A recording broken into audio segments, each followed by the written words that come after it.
स्वागत. जय महाराष्ट्र. आपण चर्चा जी सुरू केलेली आहे आणि त्यातून अनेक प्रश्नांचा उलगडा जो महाराष्ट्राच्या मनात होता, शिवसैनिकांच्या मनात असतील, जनतेच्या मनात असतील, आणि आपण सहजतेनं या सगळ्या प्रश्नांची उत्तरं देत आहे. एक प्रश्न सध्या या देशामध्ये फार प्रकर्षानं उचलला जातोय. आज केजरीवालही बोलले आहेत, काल इतर राज्यांचे मुख्यमंत्री बोलत होते की या देशातल्या विरोधी पक्षाला संपवण्याचा प्रयत्न सुरू झाला आणि अशा प्रकारचा प्रयत्न इंदिरा गांधी आपण सहजतेने केला नव्हता. या सगळ्या प्रश्नांची आज मग प्रादेशिक पक्ष असतील, जे भाजप विरोधक असतील, त्यांना पूर्णपणे उद्ध्वस्त करायचं. ही कसली लोकशाही? या देशात लोकशाही राहील की नाही असा प्रश्न आपल्यालाही पडतोय का? आत्ताची परिस्थिती तशीच आहे. आणि मधल्या काळात मी कुठेतरी बोललो होतो, अशी जर का भीती विरोधी पक्षापासून सत्ताधाऱ्यांना वाटायला लागली तर तो त्यांचा कमकुवतपणा आहे. लोकशाहीचा अर्थ असा की प्रत्येक वेळेला काय शिवसेना म्हणा, भाजप म्हणा, काँग्रेस म्हणा आणि इतर कोणतेही पक्ष यांना सातत्याने पराजय किंवा विजय हे प्राप्त झाले तशातला भाग नाही आहे. विजय होत असतात, पराजय होत असतात, परत विजय होत असतात, नवीन पक्ष उदयाला येत असतात, तेही काही काळ चमकून जातात. पण हीच तर लोकशाहीची एक वेगळी गंमत आहे. तुम्हाला सगळं तुमच्या बुडाखाली ठेवण्याची जेव्हा एक महत्त्वाकांक्षा, राक्षसी महत्त्वाकांक्षा येते, तेव्हा विरोधी पक्षाकडनं तुम्हाला भीती वाटायला लागते. खरं काय होईल? ठीक आहे ना, आज आम्ही बसलो, उद्या तुम्ही बसाल. होतो ना, मी काल मुख्यमंत्री होतो, आज तुमच्यासमोर बसलेलं परत पहिल्यासारखा. काय फरक काय पडला? फरक काय पडला? सत्ता येते, सत्ता जाते, सत्ता परत येते. जे वाजपेयी म्हणाले होते, सरकार आती है जाती है लेकिन देश रहना चाहिए. तो देश राहण्यासाठी म्हणून जर का आपण सगळ्या पक्षांनी मिळून काम नाही केलं तर आपणच आपल्या देशाचे शत्रू आहोत. कारण देशाला आज सुद्धा बघा, शेवटी रुपयाचा निच्चांक, महागाईचा उच्चांक, या अशा सगळ्या गोष्टीकडे कोणाचंच लक्ष नाही आहे. थातूरमातूर काहीतरी एक मलमपट्टी केली जाते. अग्निवीर आणलंय ना. हो, पण त्यातनं सुद्धा ते वीर बाहेर पडले ना. डोक्यात अग्नी आहे त्यांच्या डोक्यात अग्नी आहे आणि ते वीर बाहेर पडले की आमचं तुम्ही आम्हाला टेम्पररी बेसिसवरती ठेवताय. आयुष्य हे कायमचं असतं, संसार कायमचा असतो. अशा वेळेला तुम्ही टेम्पररी बेसिसवरती जर का आम्हाला रोजगार देणार असाल तर मग पुढे काय होणार? कंत्राटी सैनिक ही कल्पना तुम्हाला कशी वाटते? नाही, मग करायचं तर सगळीकडे कंत्राटी करा. कंत्राटी राज्यकर्ते पण आणा. सगळंच आपण एक एजन्सीज नेमू आणि देऊ का आम्हाला? या देशापुढले कोणते प्रश्न तुम्हाला प्रामुख्यानं सतावत आहेत? लोकशाही संकटात आहे, न्यायालयांवरती दबाव आहे, केंद्रीय तपास यंत्रणांचा गैरवापर होतो आहे. केंद्रीय तपास यंत्रणेबद्दल काही वेळेला न्यायालयांनी सुद्धा आपली मतं नोंदवलेली आहेत. न्यायालयांनी आहेत. आजकालच मला वाटतं दिल्लीच्या मुख्यमंत्र्यांनी सांगितलेले की त्यांच्या एका महत्त्वाच्या नेत्याला मनीष सिसोदियाला अटक होण्याची शक्यता आहे. खोट्या आरोपांखाली. हां, म्हणजे आधी अटक, मग आरोप ठरवतील आणि कालांतराने त्यातनं ते सुटतात. पण तोपर्यंत त्यांचं आयुष्य तुम्ही बर्बाद केलेलं असतं. असं कोणाचं आयुष्य बर्बाद करून कोणाला सुख लाभत असेल असं मला नाही वाटत. म्हणजे अशी लोक कधी सुखात राहू शकतील आणि शकतात याच्यावरती माझा विश्वास नाही आहे. त्याच्यामुळे ठीक आहे ना, लोकशाही आहे, तुम्ही काय बोलायचं ते बोला, आम्ही काय. पण आत्ता ज्या पद्धतीने बदनामीकरण चाललेलं आहे, हे बदनामीकरण फार घाणेरडे आणि अश्लाघ्य भाषेत आणि विकृत पद्धतीने चाललेलं आहे. हे लाभणारं नाही आहे कोणाला. असं दिसतंय की जे विरोधी पक्षात आहेत त्यांच्यावरती आधी आरोप करायचे आणि कुंभमेळ्याला न्यायचं, त्यांना नामोहरम करायचं, त्यांना अटकेची भीती दाखवायची, रोज त्यांच्यावरती हल्ले करायचे, आणि हेच लोक बदनाम जेव्हा त्यांच्या पक्षात जातात तेव्हा यांची तोंड बंद होतात. असं का होतं? कारण एक तुमच्या लक्षात असेल, नितीन गडकरी मागे बोलले होते की आमच्याकडे वॉशिंग मशीन आहे, हो, लोकांना घेऊन आम्ही पुण्यवान करतो. म्हणजे आता त्यांच्याकडे ज्या आरोपांवरनं जी लोक गेले त्यांचं पुढे काय होतंय, काय होणार आहे? पण ते सोडून द्या, नवीन लोकांना त्रास देत जायचा, हे चांगल्या सशक्त राज्यकर्त्याचं लक्षण नाही आहे. कारण शिवसेनेतलेच काही लोक ज्यांच्यावर 1 महिन्यापर्यंत हे तुरुंगात 24 तासात जातील, हे फासावर जातील, असे जेव्हा आरोप होत होते आणि तेच लोक तिथे जाऊन तुमच्यावरती आरोप होत आहेत, तुम्हाला सुद्धा ते अटक करणार असं एक वातावरण नक्कीच. निर्माण केलं जाते. हो, म्हणजे ह्याला काय म्हणायचं? पण तुम्ही हटत नाही आहात. तुम्ही आत्ता तिकडे गेलात तर तुम्ही सुद्धा पुण्यवान हो, व्हाल. मला तसं सांगण्यातच आलं होतं. तुम्ही पण पुण्यवान व्हाल. हो, पण मला पुण्यवान पण व्हायचं ना सगळे- अशा सगळे- प्रकारे. सगळे पुण्यात्मे तिकडे जातील. आपण धर्मात्मे आहोत. नाही, आणि म्हणून जे बाळासाहेब म्हणायचे ना, की जो आपल्या कर्माने मरणार आहे त्याला धर्माने मारू नका. ठीक आहे, शेवटी प्रत्येकाचा पापाचा घडा भरत असतो. ह्या दडपशाही विरुद्ध एकत्र येण्यासाठी विरोधी पक्षांनी काय केलं पाहिजे? पहिली म्हणजे इच्छा. जो एक अनुभव त्यावेळेला आपल्या देशाने घेतला होता आणीबाणीच्या वेळेला, जनता पक्ष स्थापन झाला होता.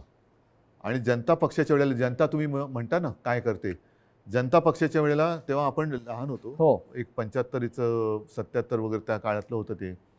जनता पक्षाकडे प्रत्येक मतदान केंद्रावरती पोलिंग एजंट सुद्धा नव्हते. हो, तरी सुद्धा लोकांनी भरभरून मतं दिली मतं होती. दिली. त्यावेळेला हम्म. सर्व थरातील लोक, हम्म. साहित्यिक असतील, सगळे असतील, हो. हे बाहेर पडून आवाज उठवला होता. जनता पक्ष सत्तेवर आला आणि आपापसात भांडून स्वतःचं सरकार स्वतः पाडून टाकलं. त्याच्यामुळे एक इच्छाशक्ती पाहिजे की समजा जर का एकत्र यायचं झालं तर कोणीही पदांवरनं भांडणार नाही, कोणी पदांवरनं भांडायचं नाही. आणि आपल्या देशामध्ये लोकशाही, म्हणजे मी असं काय म्हणत नाही की आत्ता यांनी काही हुकुमशाहीच आणलेली आहे, पण ज्या दिशेने पावलं पडत आहेत ती पावलं, ही लक्षणं, अनेक जणांचं मत आहे की ही काही बरी नाही आहेत. पण ही इच्छाशक्ती जी आपण म्हणताय ती उद्धव ठाकरे प्रमुख विरोधी पक्षाचे नेते आजचे, शिवसेना प्रमुख, शिवसेना पक्ष प्रमुख म्हणून तुमच्याकडे आज आहे का? आहे, नक्कीच आहे. म्हणजे प्रश्न माझ्या एकट्याचा नाही आहे, पण सर्व देशातील सर्व राज्यांनी एकत्र व्हायला पाहिजे. आणि माझं तर म्हणणं आहे की भारतीय जनता पक्षाने सुद्धा अधिक शत्रू न वाढवता एक ज्याला आपण आरोग्यदायी राजकारण म्हणतो आपण, एक Healthy. चांगलं हेल्दी पॉलिटिक्स असं करावं. ठीक आहे ना, कोण विरोधी पक्षात असेल, आम्ही तर मित्रच होतो. 25-30 वर्ष आपण त्यांची सोबतीच होतो. तरी सुद्धा 2014 त्यांनी युती तोडली होती. कारण काही नव्हती. तेव्हा आपण हिंदुत्व सोडलेलं नव्हतं आणि आजही सोडलेलं नाही. पण तेव्हा तरी देखील भारतीय जनता पक्षाने शिवसेनेसोबतची युती शेवटच्या क्षणाला तोडली होती. कशाला? आम्ही मित्रच होतो तुमचे. काय मागत होतो तेव्हा? तर मी आत्ता सुद्धा 2.5 वर्षाचं मुख्यमंत्रीपद शिवसेनेसाठी का मागत होतो आणि मागितलं होतं, ते म्हणजे मी त्या सरत्या काळामध्ये माननीय शिवसेना प्रमुखांना वचन दिलं होतं की मी शिवसेनेचा मुख्यमंत्री करून दाखवेन. म्हणजे तसं बघितलं तर ते वचन अजूनही माझं अर्धवट आहे. कारण मी मुख्यमंत्री होईन असं नव्हतं बोललो. ते मला एक आव्हान स्वीकारावं लागलं होतं. कारण ह्या सगळ्या गोष्टी ठरवल्यानंतर नाकारण्यात आल्या, म्हणून मला ते करावं लागलं. हो, पण फुटीरांचा तोच आक्षेप आहे. फुटीरांचा आक्षेप हाच आहे की उद्धव ठाकरे मुख्यमंत्री झाले. बरं झालो, कारण मी आता होऊन गेलेलो आहे. होय, बरोबर आहे, झालो. काय प्रॉब्लेम काय तुम्हाला? पण म्हणून तुम्ही ज्या बाळासाहेबांचा फोटो लावताय त्या बाळासाहेबांच्या पुत्राला गादीवरनं खाली उतरवलं. इतके 2.5 वर्ष किंवा त्याच्या आधी सुद्धा एका भर सभेत त्यांनी राजीनामा दिल्याची क्लिप ती सुद्धा आहे ना. म्हणजे भारतीय जनता पक्ष कसा अत्याचार करतोय शिवसैनिकांवरती, ही ती क्लिप आहे. आणि मीच माझ्या समोर त्यांनी तो राजीनामा दिला होता. आता तो एकदम फुटीरांचा असा एक आक्षेप आहे की शरद पवारांनी उद्धव ठाकरेंना मुख्यमंत्री करून शिवसेना संपवली. आज जे गावोगावी दिसतंय ते काय? गावोगावी दिसते ते काय? बरं, आधी भाजपाबरोबर सत्तेत किंवा युतीत होतो तेव्हा भाजपा त्रास देतोय. होय. आता भाजपा त्रास देतोय आणि आपल्याला खोटं ठरवतोय, आपल्याबरोबर ठरवलेल्या गोष्टी नाकारतोय, म्हणून महाविकास आघाडीला जन्म दिला, तर काँग्रेस राष्ट्रवादीवाले त्रास देत आहेत. मग नेमकं तुम्हाला हवं तरी काय? नाही, माझाही हाच प्रश्न आहे की त्यांना नक्की काय हवंय? त्यांना त्यांची लालसा, स्वतःला मुख्यमंत्रीपद ते त्यांनी अत्यंत वाईट पद्धतीने मिळवलं आणि शिवसेना प्रमुखांबरोबर तुलना करायला लागले की ही आमची शिवसेना म्हणून. हो, कारण शिवसेना प्रमुखांशी तुलना आपण म्हणजे तरी आणि हे बघितल्यानंतर मला नाही वाटत भाजप त्यांना पुढे कधी स्वतःच घेतील. कारण ते नाहीतर नरेंद्रभाईंबरोबर तुलना करायला लागतील स्वतःची आणि पंतप्रधान पद मागतील. कारण काय, शेवटी ती एक लालसा अशी घाणेरडी असते ना, चटक. म्हणजे मला एका गोष्टीचं समाधान नक्कीच आहे की 2.5 वर्ष मी थेट मुख्यमंत्री होतो, पण मला सत्तेची चटक नाही लागली. तो सत्ता पिपासूपणा एकदा जर का रक्तात भिनला तर मग तुम्ही कोणाचे नसतात आणि कोणी तुमचं नसतं. तेच त्यांचं आज झालेलं आहे. उद्धवजी, आमदार गेले, आता काही खासदार गेले. हे गेल्या निवडणुकीत पडले असते तर काय झालं असतं? हे गेल्या निवडणुकीत पडले असते ते आता 2.5 वर्षांनी पडले असं मी समजतो. उद्धवजी, हे इतक्या मोठ्या प्रमाणात जेव्हा आमदार फुटतायत किंवा आपल्याला सोडून चाललेत, हे जेव्हा चित्र स्पष्ट झालं तेव्हा तुमच्या मनात काय भावना होत्या? माझ्या मनात हेच आलं की हे सगळे ह्यातले अनेक जण, त्यांनी किती काही म्हणू, मी भेटत नव्हतो. हां, ऑपरेशनच्या नंतरच्या काळात मी हलू शकत नव्हतो, तेव्हा भेटू काय शकणार होतो? म्हणजे माझे हातपायच हालत नव्हते. नाही, कारण ह्या नाही सांगतो पण इतर वेळेला हे आमच्या कुटुंबियासारखेच होते. तेच म्हणतोय मी. आणि निधी वगैरे म्हणाल तर त्या दिवशी अजित पवारांनीच सांगितलेलं की यानंच किती जवळपास 12,000 कोटी एका खात्याला दिलेला. त्याच्यानंतर काही ठिकाणी शेवटच्या क्षणाला जेव्हा मला असं वाटलं तेव्हा काही ठिकाणी मी स्थगिती दिली होती निधी वाटपाला आणि आमच्यात बोलणी सुरू होती. अगदी शरद पवारजी असतील, अजितदादा, जयंत पाटील, बाळासाहेब थोरात यांच्याबरोबर की नाही, हे निधी वाटपाचं जर का असमानता असेल तर ती आपल्याला सोडवली पाहिजे. आणि तशी अधिवेशन सुरू असताना अशोकराव आपले चव्हाण यांच्यासोबत बसून आम्ही त्यांच्या खात्याचा विषय सोडवला होता. बरं, सगळ्या आमदारांना मी आता बैठका पुन्हा सुरू केल्या होत्या. एका बाजूला माझे आमदार बसायचे, एका बाजूला प्रशासन बसायचं. काम कुठे अडलेलं आहे, मग सगळ्यांचं झाल्यानंतर मी मुख्यमंत्री म्हणून तिथल्या तिथे काही सूचना देत होतो. सगळ्या आमदारांना विचारायचो, आता काय प्रॉब्लेम आहे? साहेब काही नाही, बस तुम्ही आता परत भेटायला लागलेले, अशी भेटत राहा, आम्हाला बाकी काही नको. आणि हेच माझं म्हणणं होतं की जर तुम्हाला हे करायचं होतं तर तुम्ही समोरासमोर येऊन बोललात का नाही? डोळ्यात डोळे घालून का बोलण्याची हिंमत तुम्ही केली नाही? म्हणजेच तुमच्या मनात पाप होतं. हे आमदार जे आहेत हे आधी सुरतला गेले, मग गुवाहाटीला गेले, मग पुन्हा गोव्याला आले, अशा प्रकारे त्यांनी एक पर्यटन केलं. पण सुरुवातीला हे सगळे आमदार अगदी व्यवस्थित सुरतला गेले, म्हणजे अत्यंत सुरक्षित जागी. हो, अनेकांचं असं म्हणणं आहे. कर्नाटकात का नाही गेले, मध्य प्रदेशात का नाही गेले, पहिले गोव्याला का नाही गेले, पहिले राजस्थानला का नाही गेले, पहिले गुजरातीतच का गेले, हैदराबादला गेले नाहीत, तेलंगणात नाही गेले, किंबहुना गुवाहाटीला जाताना सुद्धा व्हाया सुरतच जात होते. हे एक रहस्य कळलेलं नाहीये.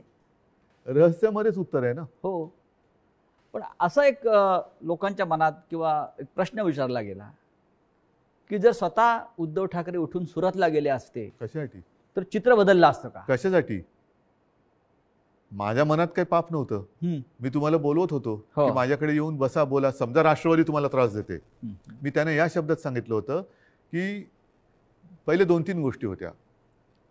ज्या समजा आमदारांना 2014 साली भाजपनी दगा दिला तरी सुद्धा भाजपसोबत जायचे, 2019 साली सुद्धा आपल्याला ठरवल्याप्रमाणे केलं नाही, उरलेल्या काही जागांवरती बंडखोर उभे केले. हे सगळे त्यांचेच अनुभव आहेत, जे आपले दुर्दैवाने पराभूत विजयी झालेले आमदार, जे आपले जे काही पराभूत झाले. मी त्यांना म्हटलं की काही आमदारांना जे मला सांगण्यात आलं की काही आमदारांचा दबाव आहे, त्यांना भाजपसोबत जायचं. म्हटलं अशा सगळ्या आमदारांना आणा. माझ्यासमोर 2-3 प्रश्न आहेत. एक म्हणजे कारण नसताना जे शिवसैनिकांना ही ईडी पीडी जी काय आहे, काही नसताना, म्हणजे जे हिंदुत्वासाठी त्यावेळेला अगदी दंगलीत लढलेले सुद्धा शिवसैनिक, मग तो अनिल परब असेल, तुम्ही त्यावेळेला आपली हिंदुत्वाची बाजू लावून धरली होती, ह्यांना एकदम तुम्ही आता छळायला लागलात. हा छळ कुठपर्यंत चालणार कारण नसतानाचा? असा यांचा मोठा काय गुन्हा आहे? दुसरी गोष्ट, जे त्यावेळेला नाकारलं ठरवून, ते यावेळेला भारतीय जनता पक्ष काय करणार आहे? काय शिवसेनेला सन्मानाची वागणूक कशी देणार आहे? तिसरी गोष्ट मला आमदारांना विचारायचे आणि खासदारांना सुद्धा मी त्या दिवशी बोललो की 2.5 वर्ष आजपर्यंत कोणी हिंमत केली नाही असं बाळासाहेबांच्या कुटुंबियांवरती, मातोश्रीवरती अश्लाघ्य भाषेमध्ये जे बोलले गेले, त्याच्याबद्दल तुम्ही काय बोलणार आहात? त्याच्याबद्दल मधल्या काळात तुम्ही का बोलला नाहीत की आम्हाला हे मान्य नाही? म्हणजे एवढं सगळं तुमच्या नेत्यांच्या कुटुंबियाबद्दल, घराबद्दल, मातोश्रीबद्दल बोलून सुद्धा तुम्ही शेपट्या घालून जाणार. जसं भुजबळांबद्दल बोललं जातं की भुजबळांनी अटकेचा प्रयत्न केला, पण भुजबळांनी व्यवस्थित खुलासा केला आहे. त्याच्यानंतर स्वतः भुजबळ आणि शिवसेना प्रमुखांची भेट मातोश्रीत झाली. तो सगळा संवाद जो काय होतो त्याला मी पण साक्षीदार होतो, तुम्ही पण होतात मला वाटतं. आणि मग बाळासाहेबांनी सांगितलं की ठीक आहे, याच्या पुढे आपलं वैर संपलं. बाळासाहेब हे उमद्या स्वभावाचे होते. आणि त्याने अनेकदा शत्रूलाही माफ केलं. पण तसं हे जे काही यांनी केले, यांच्याकडनं नेमकं काय होणार आहे? का हे सगळं बदनामी करून, सहन करून, मी तुमचा आग्रह आहे म्हणून मी शिवसेनेला त्यांच्या पदरी बांधू का, नेऊन दाराशी बांधू? तुम्हाला जायचं तर तुम्ही जाऊ शकता, पण शिवसेनेला सन्मानाचं आज त्यांनी जे काय केलं हेच त्यांनी आधी का नाही केलं? जे ठरल्याप्रमाणे केलं असतं तर आज 2.5 वर्ष झाली होती. एक तर त्यांचा मुख्यमंत्री होऊन गेला असता, नाही तर शिवसेनेचा होऊन गेला असता. बरं, मी हेही सांगितलं होतं की जर शिवसेनेच्या मुख्यमंत्र्याला तुम्ही पहिली 2.5 वर्ष दिली तर ज्या तारखेला राजीनामा द्यायचा आहे ती तारीख वार टाकून त्या मुख्यमंत्र्याची सही आणि खाली माझी पक्षप्रमुख म्हणून माझी सही की अमुक एका दिवशी या तारखेला या दिवशी शिवसेनेचा मुख्यमंत्री पायउतार होईल आणि त्या पत्राचं होर्डिंग करून मंत्रालयाच्या दारात लावा. आज तुम्हाला महाराष्ट्रामधलं थोडीशी गंमत वाटत नाही का? तो हास्य जत्रेचा एक सीझन की ज्यांना मुख्यमंत्री व्हायचं होतं ते उपमुख्यमंत्री झालेले दिसत आहेत. उपरवाले की मेहरबानी. हा कोणता उपरवाला? ज्याचं त्याला माहीत. देवेंद्र फडणवीस हे भाजपचे इकडले सगळ्यात मोठे नेते. त्यांनी 5 वर्ष मुख्यमंत्री त्यांच्याबरोबर असं का वागले गेले हे मला काय कळलं नाही. ठीक आहे, आता तो त्यांचा पक्षांतर्गत विषय आहे की त्यांच्या पक्षातले अनेक जुने जाणते निष्ठावान जे त्यावेळेला युतीत आणि आज सुद्धा माझ्या संपर्कात आहेत, पण ते निष्ठेने भाजपसोबत आहेत हेही सांगतो. म्हणजे उगाच त्यांच्याबद्दल काही गैरसमज मला करून नाही द्यायचा, त्यांना शिवसेनेत यायचं वगैरे असं काही माझा उगाच फालतू किंवा पोकळ दावा नाही आहे. पण त्यांना या गोष्टी पटत नाही आहेत, पण तरी देखील ते निष्ठेने भाजपचं काम करतात. बाहेरची माणसं विरोधी पक्षनेतेपदी सुद्धा त्यावेळेला वरच्या हाऊसमध्ये बाहेरचा माणूस, आता मुख्यमंत्रीपदी तरीसुद्धा ते निष्ठा म्हणून काम करतात. म्हणजे शिवसेना विरुद्ध शिवसेना असा त्यांना महाराष्ट्रात सामना करायचा. शिवसैनिकाकडनं शिवसेना संपवायची. आता तो शिवसैनिक ते गेले, ते शिवसैनिक नाही आहेत. तुम्ही अचानक वर्षात सोडलं ध्यानीमनी नसताना, मग काय? हा शॉक. जसं ध्यानीमनी नसताना मी गेलो तसं ध्यानीमनी नसताना गेलो. एक गोष्ट लक्षात घ्या, जी गोष्ट आपली नाही ती मिळवण्यात आनंद असता कामा नये आणि जी गोष्ट आपली नव्हतीच ती सोडण्यात वाईट वाटण्याचं कारण नाही.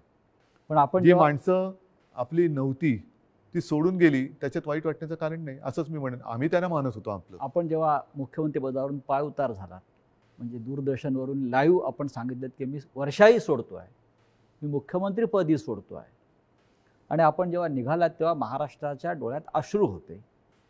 आणि वर्षा ते मातोश्री या प्रवासामध्ये आपल्या महिला, तरुण, पुरुष, वृद्ध हे दुतर्फा उभे राहून आपल्यासाठी आपल्याला एक मानवंदना देत होते. हे चित्र पाहून काय वाटलं आपल्याला? खरं म्हणजे राजकारणामध्ये असं घडत नाही. नाही, मी एका वेगळ्या ह्याने ती माझं आयुष्य सार्थक झालं असं मानतो. कारण आजपर्यंत अनेक मुख्यमंत्री आले आणि गेले. हो, मी सुद्धा होतो आणि मी गेलो. हे आजची सुद्धा आजुऱ्यात म्हणजे कधीतरी त्यांना पण जावं लागणार आहे. पण बरं झालं बाबा गेला असं बऱ्याचदा म्हटलं जातं, किंवा हा ठीक आहे गेले दुसरे येतील त्याच्यात काय. पण एखादा मुख्यमंत्री पाय उतार होतो आणि लोक गलबलतात. मला वाटतं हे आशीर्वाद आणि ही कमाई माझ्या आयुष्याची फार मोठी आहे. कारण लोकांना मी आपलं वाटतो ह्याच्याखेरीज दुसरं काय आपल्या आयुष्यात पाहिजे असतं. पैशानी खरेदी करता येत नाही. प्रेम हे पैशाने विकत घेतलं जाऊ शकत नाही. जी एक माझी प्रतिमा अनेकांनी मला सांगितलं की तुम्ही आमच्याशी बोलताना आमचा कुटुंबातला एक कोणतरी बोलतोय असं वाटतं, कुटुंबातला एक कोणतरी बोलतोय असं वाटतं. हे भाग्य हे फार क्वचित कोणाच्या तरी नशिबी. तुम्ही विश्वासदर्शक ठरावाला सामोरा गेला असतात तर काय झालं असतं? तर जे फुटीर गट आहे तो अधिक उघडा पडला असता. असं तो पडलाच ना, अध्यक्षांच्या निवडणुकीत पडला, त्याच्या आधी पडला, आता सुद्धा म्हणजे तो रोज पडतच चाललेला आहे. निवडणूक आयोगाकडे त्यांनी पत्र दिले, त्याच्यात सुद्धा तो पक्षभंग शिस्तभंगाचीच कारवाई आहे. मी पहिलेच म्हटलं होतं की हल्ली लोकशाहीमध्ये डोकं वापरण्यापेक्षा मोजण्याकडेच त्याचा जास्त उपयोग होतोय. आणि मला सातत्याने असं एक भासवलं जात होतं की काँग्रेस दगा देणार, आणि पवार साहेब तर त्यांची ओळखच ती आहे असं ते म्हणायचे सगळेजण. ते बघा पवार साहेब, आता माझ्याच लोकांनी मला दगा दिला आणि मग किती लोक माझ्यासोबत आणि माझ्या विरुद्ध, माझ्या माणसाने एकाने जरी माझ्या विरुद्ध मत व्यक्त केलं सभागृहात तरी ते मला लज्जास्पद होतं. पण थोडंसं काय त्यांनी येऊन नीट सांगितलं असतं ना तर हे सन्मानाने केलं असतं. अगदी शेवटच्या काळात सुद्धा मी यांना म्हटलं होतं विश्वासघातक्यांना की तुम्हाला मुख्यमंत्री व्हायचे का? ठीक आहे ना, आपण बोलू. काँग्रेस राष्ट्रवादीशी मी बोलतोय. भाजपासोबत जाऊन व्हायचे का? तर ह्या 2-3 प्रश्नाची मला भाजपाकडनं उत्तरं मिळू द्या. ठीक आहे, आपण काँग्रेस राष्ट्रवादीला जाऊन सांगू. झालं तेवढं खूप झालं. माझी लोक तुमच्यासोबत काय आनंदाने राहायला तयार नाही आहेत. पण तेवढी हिंमत नव्हती, कारण कारणच नाही येत ना काही. म्हणजे रोज वेगळं कारण येते. म्हणजे तुमची मुख्यमंत्रीपद सोडण्याची तयारी होती? माझी स्वीकारण्याचीच तयारी नव्हती, पण त्या काळात एका जिद्दीने मी केलं. मी इच्छेने मुख्यमंत्री नाही झालो, मी जिद्दीवरती झालो, आणि जिद्दीवरती मी जो काय 2.5 वर्षाचा कालखंड आहे तो मी माझ्या परीने केला. उद्धवजी, तुम्ही 2.5 वर्ष राज्याचा कारभार केला, तुम्ही एक सरकार चालवलं. आजच्या नव्या सरकारकडे तुम्ही कसं काय पाहता? सरकार स्थापन झाल्यानंतर याच्यावरती बोलण्यात काहीतरी अर्थ आहे. अजून सरकार स्थापन झालं नाही? ते हम दो एक कमरे में बंद हो असंच आहे ना सरकार. और चाबी खो जाए, चाबी वरनं जेव्हा उघडतील तेव्हा मंत्रिमंडळाचा विस्तार होईल. पण तुम्ही 16 आमदारांना नाही, मला एवढंच आहे की अपात्रतेची तलवार आहेच ती. मला त्याच्याबद्दल बोलायचं नाही, कारण ते प्रकरण आता कोर्टात आहे. अनेक घटना तज्ञांच्या मताप्रमाणे काय होणार हे लोकांना कळलेलं आहे, कारण तो जो कायदा होता त्या कायद्यात स्वच्छ आणि स्पष्ट आहे. आणि मला नाही वाटत की अजूनही घटनाबाह्य कृत्य आपल्या देशात करण्याची कोणाची हिंमत असेल. त्याच्यामुळे मला न्यायालयात जे काय होईल ते होणारच आहे, पण त्याच्यामुळे मला त्याच्यावरती जास्त काय बोलायचं नाही आहे.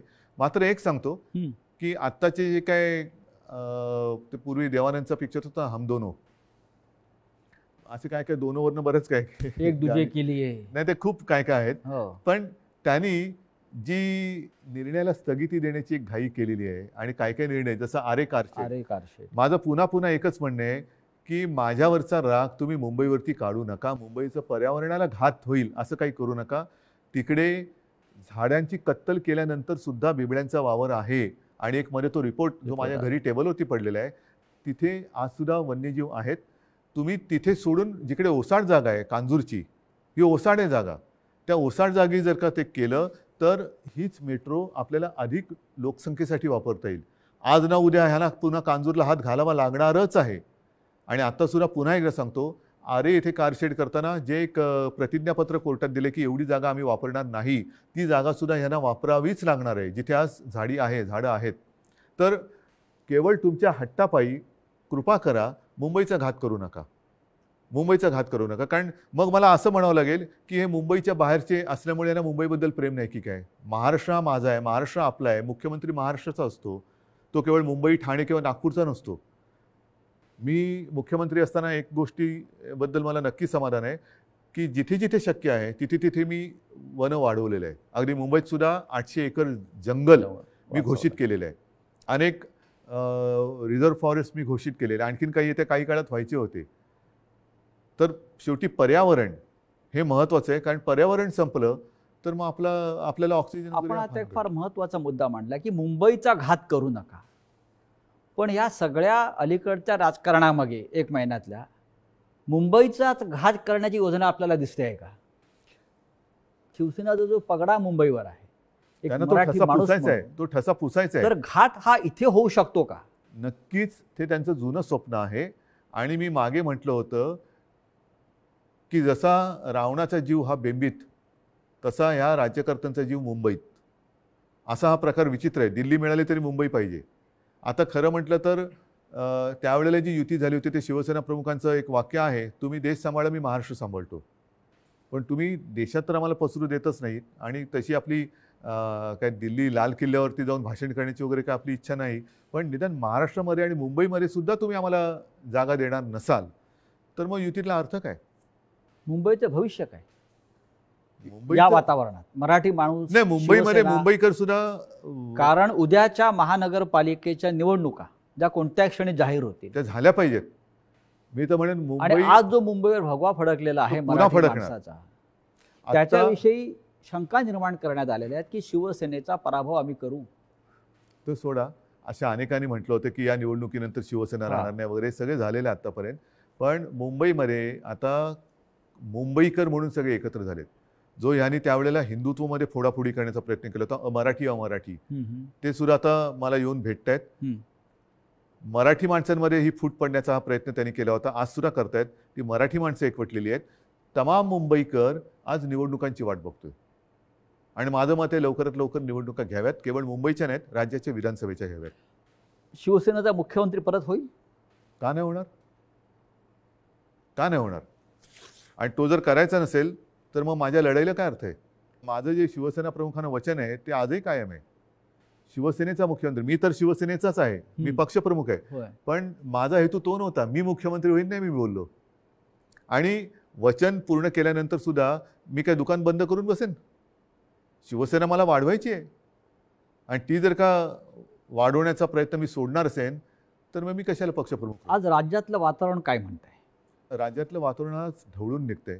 आज आदित्यचे होय. तुम्ही दौरे बघतात, गेल्या 3 दिवसापासून आदित्य प्रचंड दौऱ्यावर आहे. प्रचंड गर्दी उसळते आहे. सगळीकडे हीच चर्चा आहे की यांना धडा शिकवायचा.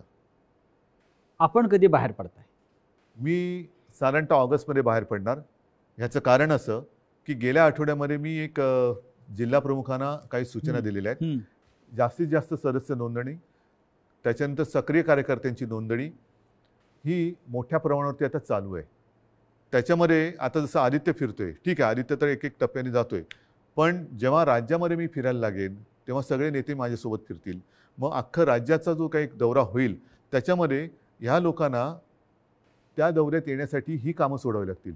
म्हणून मी तेवढ्यासाठी थांबलोय की एकदा हे होऊ द्या, मग मी बाहेर पडणार. पुन्हा शिवसेनेचं तुफान या महाराष्ट्रात निर्माण होईल. करावंच लागेल आणि ते आहेच. तुफान आहेच. लोकांच्या मनामध्ये तुफान आहे, लोकांच्या हृदयामध्ये तुफान आहे. उद्धवजी, आपण स्टुडिओमध्ये आलात, सामनासाठी एक अपेक्षित आणि लोकांना हवी असलेली मुलाखत आपण दिलीत. त्याबद्दल मी महाराष्ट्राच्या जनतेच्या वतीनं आपला आभारी आहे. आणि नक्कीच आपण जो विचार आता मांडलेला आहे महाराष्ट्रासाठी, मराठी माणसाच्या हिंदुत्ववादी संघटनेसाठी, त्यात आपल्याला यश लाभो, आई जगदंबा आपल्याला यश देव, एवढंच सांगतो. नाही, मला एवढंच म्हणायचं आहे की आपण माझे महाराष्ट्राच्या जनतेच्या वतीने आभार मानले, पण मी महाराष्ट्राच्या जनतेचा ऋणी आहे. आणि त्यांना मी एवढंच सांगेन की मगाशी जो उल्लेख तुम्ही केला की मी वर्षा सोडून निघाल्यानंतर महाराष्ट्राच्या डोळ्यात पाणी होतं, त्या अश्रूंचं मोल हे मला आहे. आणि त्या अश्रूंची किंमत या विश्वासघातक्यांना चुकवायला लावल्याशिवाय आपल्याला गप्प बसता येणार नाही. गप्प बसू नका, हीच माझी जनता जनार्दनाला एक प्रार्थना. लहानसं फक्त जाता जाता संदर्भ देतो, मुलाखत जरी आपण संपत असलो तरी.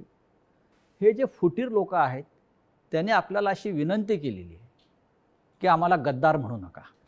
विश्वासघातकी बोललो ना त्यांना, गद्दार कुठे बोललो मी? म्हणून आज विश्वासघातकी हा शब्द वापरलाय, गद्दार नाही बोललो. पण त्यांचा पण मान ठेवला मी, अच्छा.